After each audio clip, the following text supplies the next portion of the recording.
next up, the historic Formula 2 cars. You can hear all the engines have started up. So what I'm going to do is I'm going to dive straight in and try and speak to someone, because I can see all the marshals about to wave them out.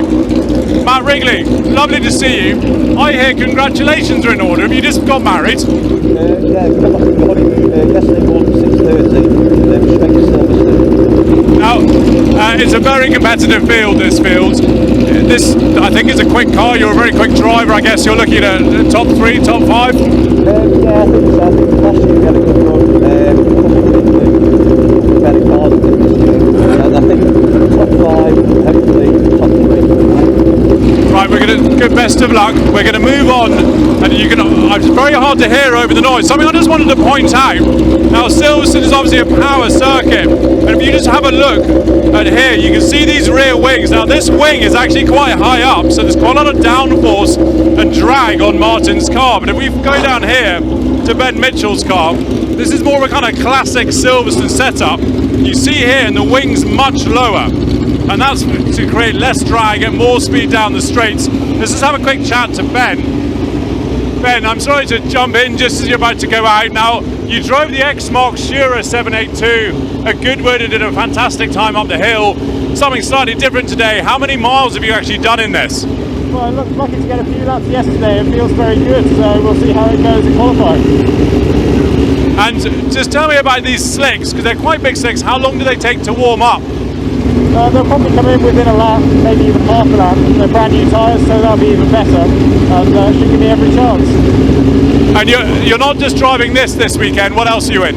Also in a pre-1963 Jaguar E-Type and a Ford Galaxy, so quite different cars. Ben, the best of luck. Thank you very much. Right, I can hear almost nothing down here with all these Formula 2 cars warming up, so let's go back up to the commentary team.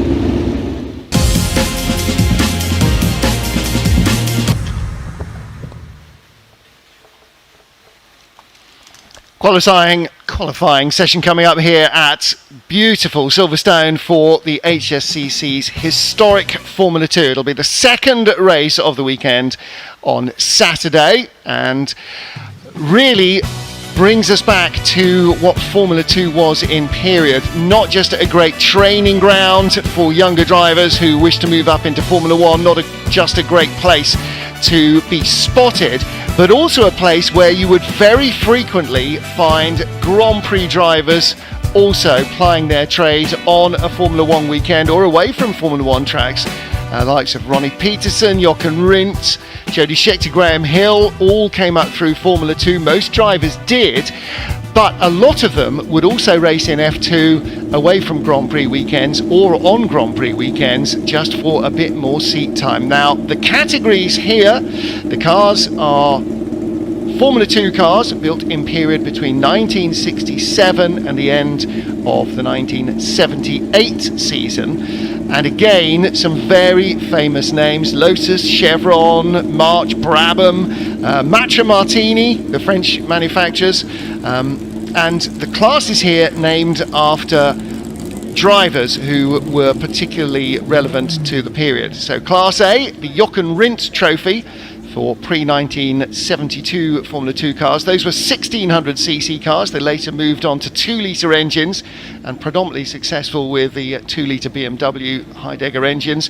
Class B, the Vern Chopin Trophy for a near relative of Formula 2, which was Formula Atlantic. It was essentially Formula 2 but under US and Canadian rules. So the Vern Chopin Trophy for pre-76 cars, and for pre-79 Atlantic cars, Class C, named after a man who very much sprung to prominence as a Formula Atlantic hot shoe, one Gilles Villeneuve.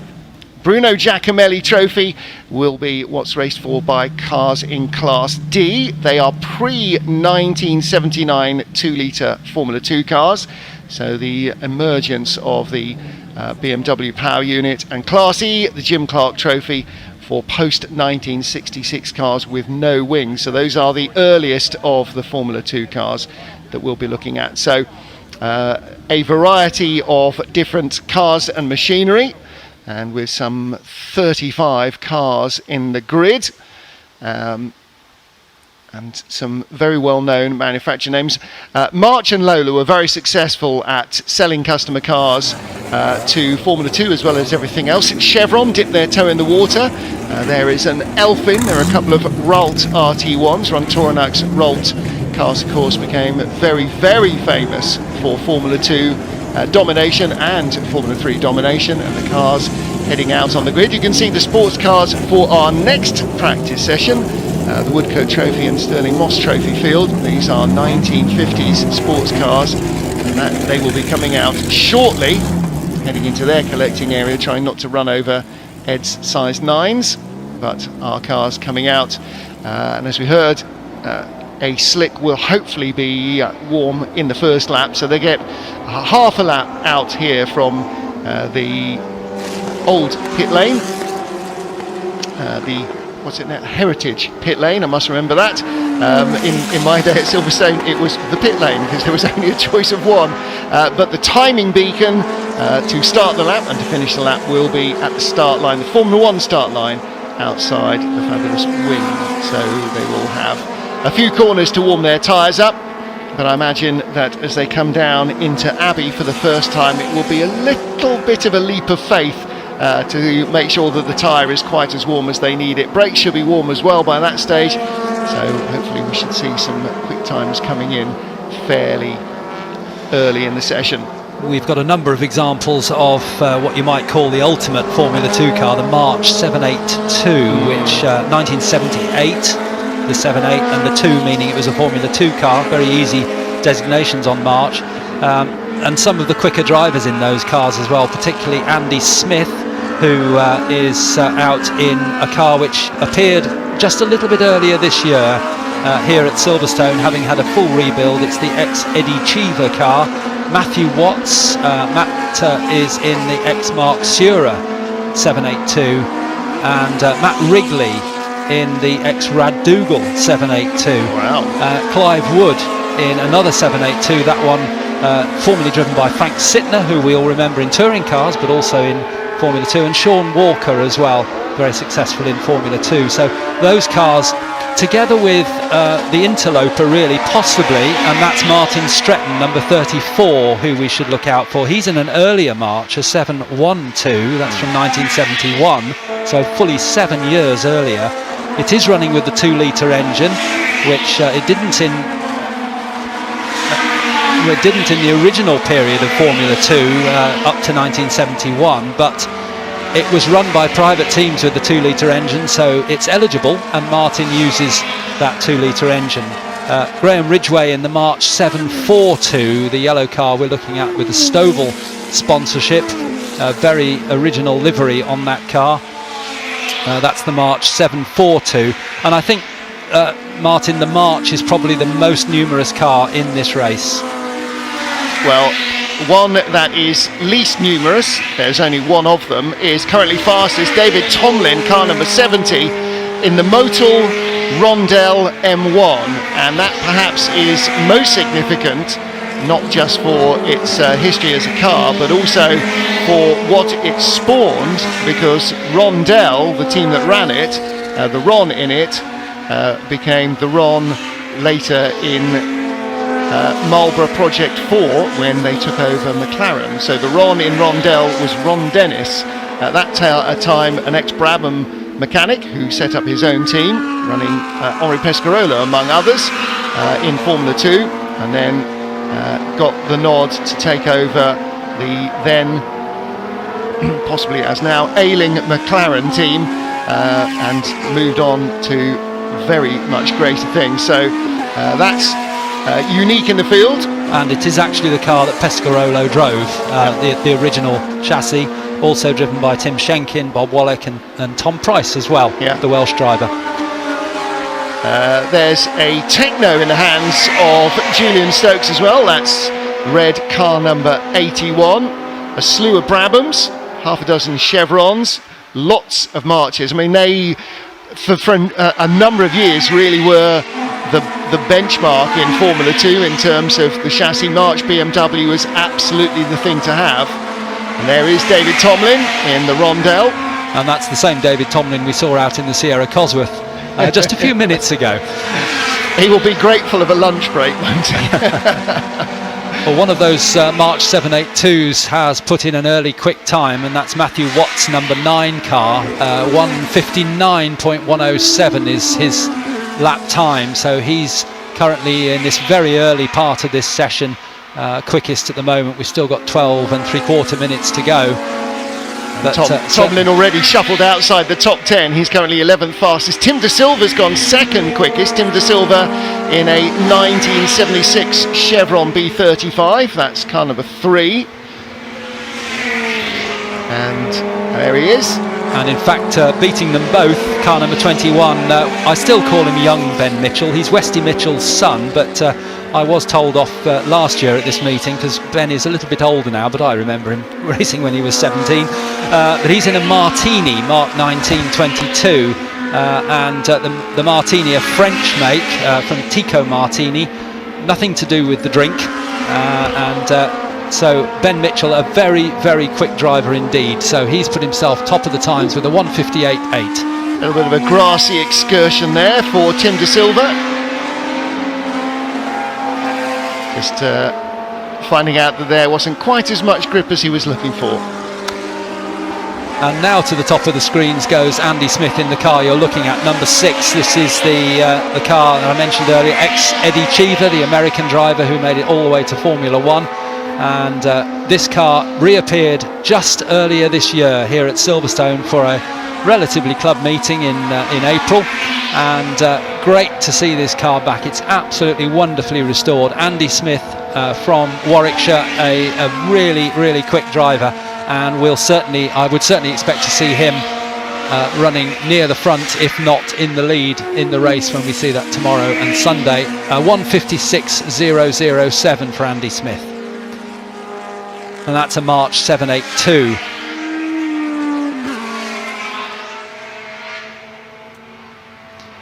Coming down the Hangar Straight, you can see there 3 different cars in your shot, and they really do cover the whole period of Formula 2. The very early cigar tube shaped car just being lapped by Andy Smith in the very late 1978 Formula 2 car.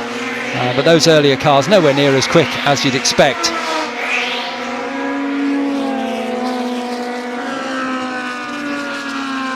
One of the joys of coming to an event like the Classic is to see so many different types of car, but even when you get into one particular category, the chance to see how it evolved in what was really a 10-year period. And this was one of the real key periods.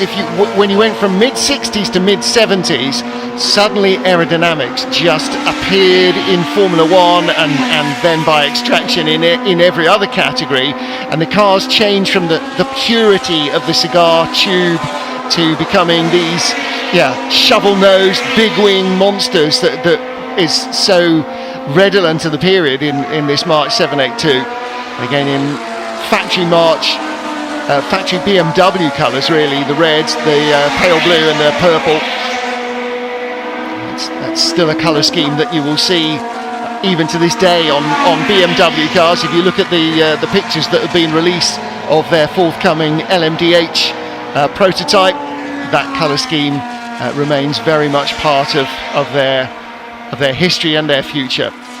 And so keen are these drivers on making sure these cars look right that Andy Smith was saying that they went to great lengths to find colour photographs of the car in period so that they could recreate the decals on the car absolutely precisely. And another of the March 782s on screen now, the Polifac coloured car. Again, those BMW colours that Martin's just mentioned. That car, Matthew Watts, another of the March 782s. And he's 3rd quickest at the moment, so it's March 1st and 3rd, and the interloper in the middle is Ben Mitchell's Martini, number 21. Right, with car number 4, have you got a car number 4 on your entry list? Because we've got car number 4 in 4th place on our screens, so that is something we're going to have to catch up with.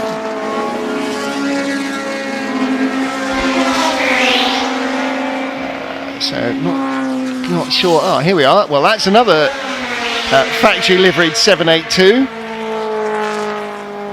So that is a late addition, which we will have to work out before tomorrow what it is.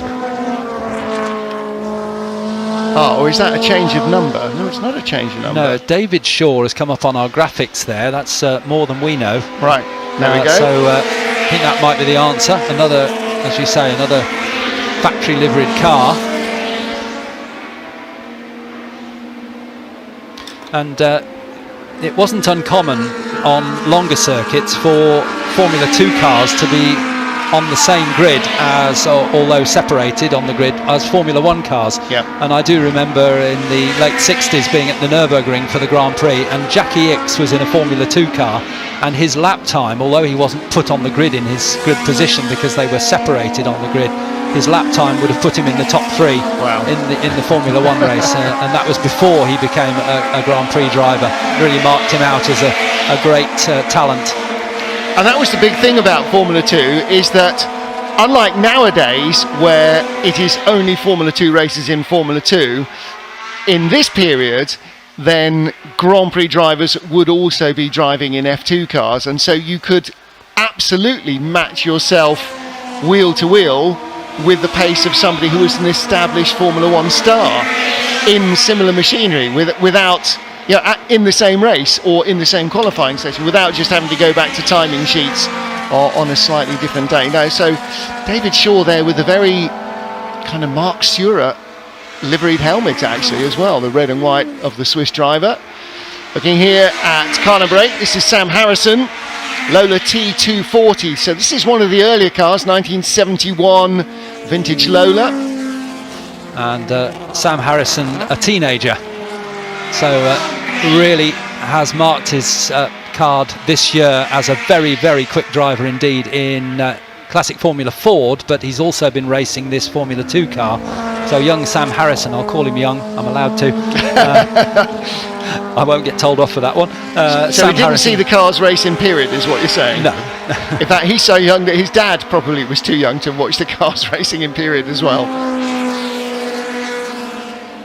So Sam Harrison with, again, Lola from Huntingdon.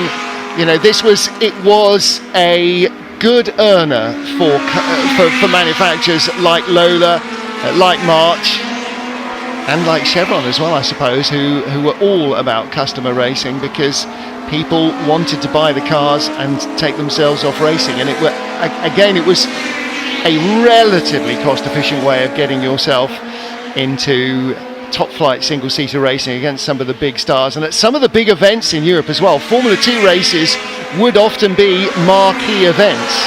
Looking here at Steve Weller in the Elfin, in 1968, one of the very earliest pre-wings Formula 2 cars, in fact pre-wings and slicks Formula 2 cars. That car built in Australia for the Australian market.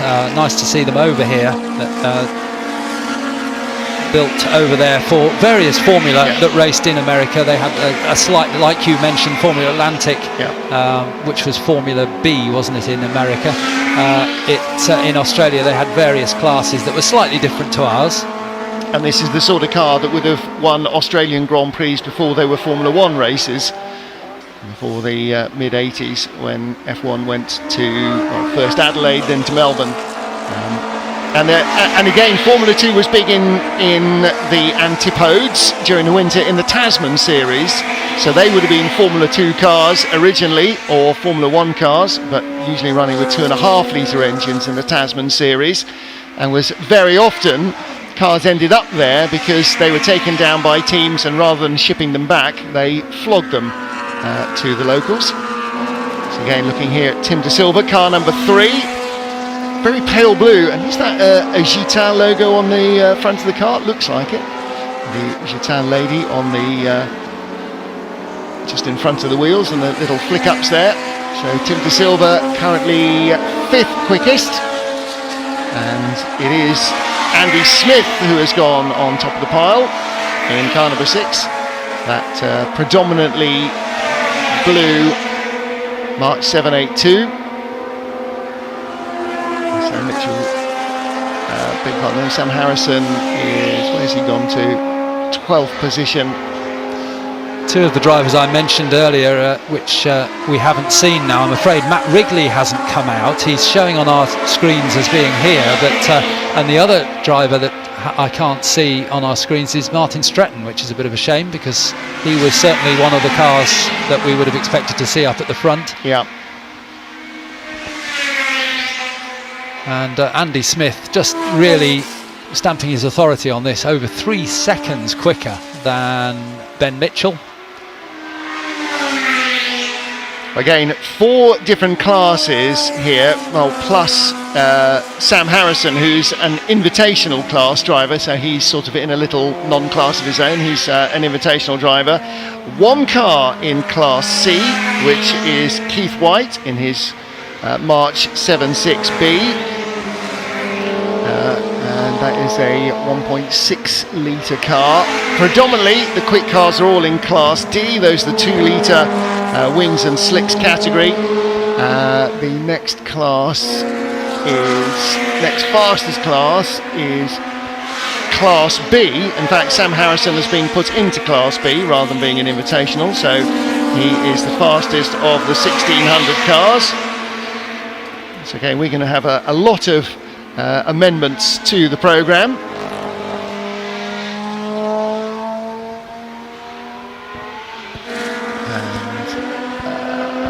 Fastest of the Class A cars in 19th place is car number 82.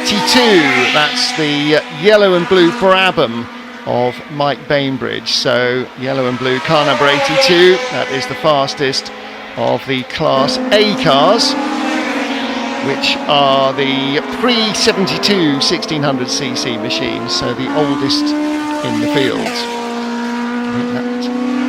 I saw him a little bit earlier. Car number 8 is Sam Harrison, who I mentioned earlier is doing a whole season of Formula Ford, classic Formula Ford racing this year, as well as the Formula 2. And there's the Brabham BT35 that is quickest in Class A. And there's something about Brabhams that the colours are close. The Brabham colours were more of a green with a gold stripe, but then this blue and yellow. But the wings, the position of the wings and the whole shape of the car, very, very pretty cars that came out of the Brabham factory. Jack Brabham, 3 times world Formula 1 champion. The B and the T, Ron Taranak, who went on to form Ralt, which became a very, very dominant make in Formula 3. And they also produced Formula 2 cars as well. Yeah, absolutely, and dominated in Formula 2 as well. Ralt Hondas for a number of years. Likes of Jonathan Palmer, Mike Thackwell, winning titles in Formula 2 in the 80s with those cars. We do have 2 Ralts here, actually. Yeah. I haven't noticed those in the list. Mark Mercer and Greg Audi, both out in Ralts. And the Brabham factory was a real sort of first port of call from any Antipodean.